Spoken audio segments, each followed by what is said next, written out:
നമസ്കാരം. മഹാഭാരത വിശകലനം ആണല്ലോ നമ്മൾ കഴിഞ്ഞ ദിവസങ്ങളിൽ എടുത്തുകൊണ്ടിരുന്നത്. ഇനി നമുക്ക് അതിലെ പ്രധാന കഥയിലേക്ക് പ്രവേശിക്കാം.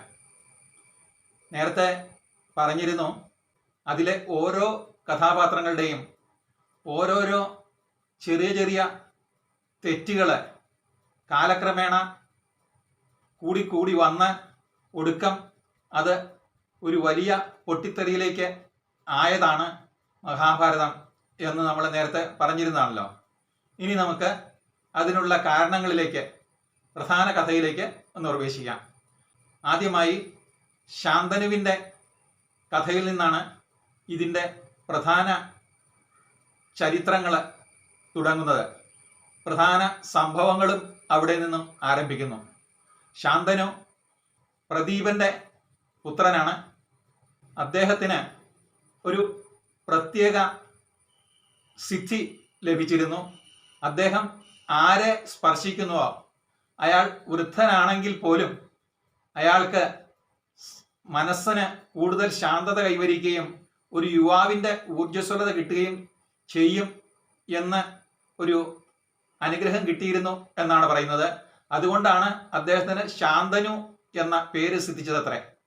അദ്ദേഹം ഒരു ദിവസം ഗംഗാതീരത്തുകൂടെ പോകുന്ന വഴിക്ക് ഒരു സുന്ദരിയായ യുവതിയെ കണ്ടുമുട്ടുകയും അവരിൽ അദ്ദേഹത്തിന് അനുരാഗം തോന്നുകയും ചെയ്തു. കൂടുതൽ അന്വേഷിച്ചപ്പോൾ അത് ഗംഗാദേവിയാണെന്ന് മനസ്സിലായി. അദ്ദേഹത്തിൻ്റെ നിരന്തരമായ അഭ്യർത്ഥന വന്നപ്പോൾ ഗംഗാദേവി ഒരു നിബന്ധന വച്ചു. വിവാഹം കഴിക്കണമെങ്കിൽ ഈ നിബന്ധന അംഗീകരിച്ചേ പറ്റൂ എന്ന് പറയുകയും ചെയ്തു. തൻ്റെ ഇഷ്ടത്തിന് വിപരീതമായി മഹാരാജാവിൽ നിന്നും എന്തെങ്കിലും പ്രതികരണം ഉണ്ടായാൽ ഉടനെ അദ്ദേഹത്തെ ഉപേക്ഷിച്ച് പോകുന്നതാണ് എന്നാണ് അവർ പറഞ്ഞത്. ശാന്തനു ആ നിബന്ധന അംഗീകരിക്കുകയും ഇവരെ വിവാഹം കഴിച്ച് വീട്ടിലേക്ക്, കൊട്ടാരത്തിലേക്ക് കൊണ്ടുപോവുകയും ചെയ്തു. കാലക്രമേണ അവർക്ക് പുത്രന്മാരുണ്ടാവുകയും ഇതിനെ എല്ലാം ഉടനെ തന്നെ ഗംഗാദേവി കൊണ്ടുപോയി ഗംഗയിൽ മുക്കി കൊല്ലുകയാണ് ചെയ്തിരുന്നത്. അങ്ങനെ 7 പുത്രന്മാരെ അവർ ഇതുപോലെ വധിച്ചു. അന്നേരം എല്ലാം ഇദ്ദേഹം വളരെ ക്ഷമയോടെ അവരോട് പ്രതികരിക്കാതെ, അതായത് എതിർക്കാതെ കഴിച്ചുകൂട്ടി.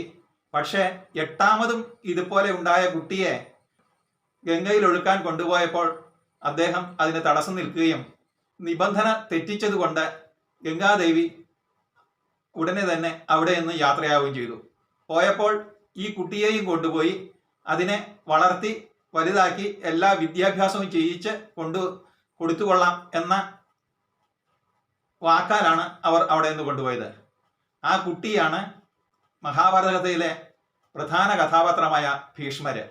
അദ്ദേഹത്തിൻ്റെ ആദ്യത്തെ പേര് ദേവവ്രതൻ എന്നായിരുന്നു. ഗംഗാദേവിയുടെ പുത്രനായതുകൊണ്ട്, അതായത് ഗംഗാദേവി നൽകിയ കുട്ടിയായതുകൊണ്ട് ഗംഗാദത്തൻ എന്നും പേര് വന്നു. ഇതിനെല്ലാം കാരണമായ, അതായത് ഗംഗാദേവി ശാന്തനുവിനെ കല്യാണം കഴിക്കുവാനും എല്ലാത്തിനും കാരണമായ വേറെ ഒരു കഥയുണ്ട്. അത് നമുക്ക് പിന്നീട് മനസ്സിലാക്കാം. ഇനി ഈ ഗംഗാദത്തൻ എങ്ങനെ ഭീഷ്മരായി എന്നുള്ള കഥയാണ് അടുത്തത് വരുന്നത്. ഇതുപോലെ തന്നെ ശാന്തനു ഒരു ദിവസം ഗംഗാതീരത്തു കൂടി പോയപ്പോൾ ദൂരെ നിന്ന് എങ്ങോ കസ്തൂരിയുടെ മണം വരികയും അത് അന്വേഷിച്ച് ചെന്നപ്പോൾ അവിടെ സുന്ദരിയായ ഒരു കടത്തുകാരി ഇരിക്കുന്നതും കണ്ടു. അവരെ ഇതുപോലെ പഴയതുപോലെ തന്നെ അദ്ദേഹത്തിന് ആഗ്രഹം തോന്നുകയും അവളോട് തൻ്റെ ഇംഗിതം അറിയിച്ചപ്പോൾ വീട്ടിൽ അച്ഛൻ്റെ സമ്മതമുണ്ടെങ്കിൽ തയ്യാറാണ് എന്ന് പറയുകയും അദ്ദേഹം നേരെ ദാശരാജാവിൻ്റെ അടുക്കൽ ചെല്ലുകയും ചെയ്തു. നമ്മുടെ പഴയ സത്യവതി തന്നെയായിരുന്നു ആ യുവതി. ദാശരാജാവ് ആദ്യമേ അതിനെ എതിർത്തെങ്കിലും പിന്നീട് ഗംഗാദേവി പറഞ്ഞതുപോലെ തന്നെ ഒരു നിബന്ധന അദ്ദേഹവും വച്ചു. കാരണം ഈ ശാന്തനുവിന് ഗംഗാദത്തൻ മകനായിട്ട് ഉള്ളതുകൊണ്ട് ഇദ്ദേഹം പറഞ്ഞ നിബന്ധന ഈ സത്യവതിയിൽ ഉണ്ടാകുന്ന കുട്ടിക്ക് രാജ്യഭാരം കൊടുക്കണം എന്നായിരുന്നു. അത് ഗംഗാദത്തൻ മൂത്ത പുത്രനായി ഉള്ളതുകൊണ്ട് അതിന് സാധ്യമല്ല എന്ന് മനസ്സിലാക്കിക്കൊണ്ട് രാജാവ് അതിന് സമ്മതിക്കാതെ നേരെ കൊട്ടാരത്തിലേക്ക് വരികയും ചെയ്തു.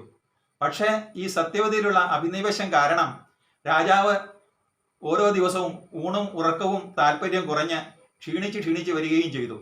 ഗംഗാദത്തൻ കാരണം അന്വേഷിച്ചപ്പോൾ ദാശരാജാവുമായുള്ള ഈ ഉടമ്പടിയാണ് ഇതിന് കാരണം എന്ന് മനസ്സിലാവുകയും അദ്ദേഹം നേരെ ദാശരാജാവിൻ്റെ അടുക്കൽ ചെല്ലുകയും സത്യവതിയിൽ ഉണ്ടാവുന്ന പുത്രന്മാർക്ക് രാജ്യഭാരം കൊടുക്കുവാൻ താൻ തയ്യാറാണ് എന്ന് ഉണർത്തുകയും ചെയ്തു. അപ്പോൾ ദാശരാജാവ് പറഞ്ഞു, നിങ്ങൾ സമ്മതിച്ചാലും നിങ്ങളിൽ ഉണ്ടാകുന്ന പുത്രന്മാർക്ക് ഇത് ഒരു തടസ്സമായി വരികയും അത് ഒരു സ്പർദ്ധയ്ക്ക് കാരണമാവുകയും ചെയ്യില്ലേ എന്ന് ചോദിച്ചപ്പോൾ അദ്ദേഹം അവിടെ വെച്ച് ഒരു പ്രതിജ്ഞ എടുക്കുകയാണ്. താൻ ഒരു വിവാഹം കഴിക്കുകയോ രാജ്യഭാരം ഏൽക്കുകയോ ചെയ്യുകയില്ല എന്നൊരു പ്രതിജ്ഞ എടുക്കുകയാണ് ചെയ്യുന്നത്. എത്ര ഭീമമായ ഒരു പ്രതിജ്ഞയാണെന്ന് മനസ്സിലാക്കിയിട്ട് ദേവവൃന്ദങ്ങൾ പുഷ്പവൃഷ്ടി നടത്തുകയും ഒക്കെ ചെയ്തു എന്നാണ് പറയുന്നത്. ഇതാണ് ഭീഷ്മ പ്രതിജ്ഞ എന്ന പേരിൽ പിന്നീട് അറിയപ്പെട്ടത്. അങ്ങനെ അദ്ദേഹം സത്യവതിയെ ശാന്തനുവിന് വിവാഹം കഴിച്ചു കൊടുക്കുകയും ചെയ്തു. ഇതാണ് മഹാഭാരത യുദ്ധത്തിലേക്ക് നയിച്ച പ്രധാന കാരണങ്ങളിൽ ഒന്ന്. ഇത്രയും അറിവും കഴിവും ഉണ്ടായിരുന്ന ഈ ശന്തനു മഹാരാജാവിന് നിസ്സാരമായ 2 സ്ത്രീകളിൽ ഉണ്ടായ ഈ അഭിനിവേശമാണ് അദ്ദേഹത്തിൻ്റെയും ആ കുലത്തിൻ്റെയും നാശത്തിന് കാരണമായി തീർന്നത്. ഇതുപോലെ തന്നെ ആണ് ഓരോരുത്തരും മഹാഭാരത കഥയിലെ ഓരോരോ കഥാപാത്രങ്ങളും ചെയ്ത ചെറിയ ചെറിയ തെറ്റുകളാണ് അത് കുമിഞ്ഞുകൂടി വലിയ ഒരു യുദ്ധത്തിലേക്ക് എത്തിച്ചത്. ശന്തനുവിന് രാജ്യഭാരത്തിൽ കഴിവുണ്ടായിരുന്നു, അദ്ദേഹം സമർത്ഥനായിരുന്നു. എല്ലാം ഉണ്ടായിട്ടും ഇങ്ങനെ ഒരബദ്ധത്തിൽ ചെന്ന് വീണത് നമുക്ക് ഒരു പാഠമായി എടുക്കാവുന്നത്. കാരണം എത്ര കഴിവുണ്ടായാലും എത്ര സമർത്ഥനായാലും ചില സമയത്ത് എടുക്കുന്ന ചില തീരുമാനങ്ങൾ അയാളുടെയും ആ കുടുംബത്തിൻ്റെയും അല്ലെങ്കിൽ ആ രാജ്യത്തിൻ്റെയും സർവനാശത്തിന് ചിലപ്പോൾ കാരണമാകും എന്നുള്ളത്. ഇതിൽ നമ്മൾ പഠിക്കേണ്ട പാഠം ചെറിയ ചെറിയ കാര്യങ്ങളിൽ മനസ്സ് ഉടക്കി നിന്ന് അതിനുവേണ്ടി നമ്മുടെ ജീവിതം ഹോമിക്കുന്നതിന് പകരം മനസ്സിനെ നമ്മൾ കൺട്രോൾ ചെയ്ത് ജീവിതത്തിലേക്ക് മുന്നോട്ട് പോകുവാനാണ് ശ്രമിക്കേണ്ടത് എന്ന് വേണമെങ്കിൽ നമുക്ക് ധരിക്കാം.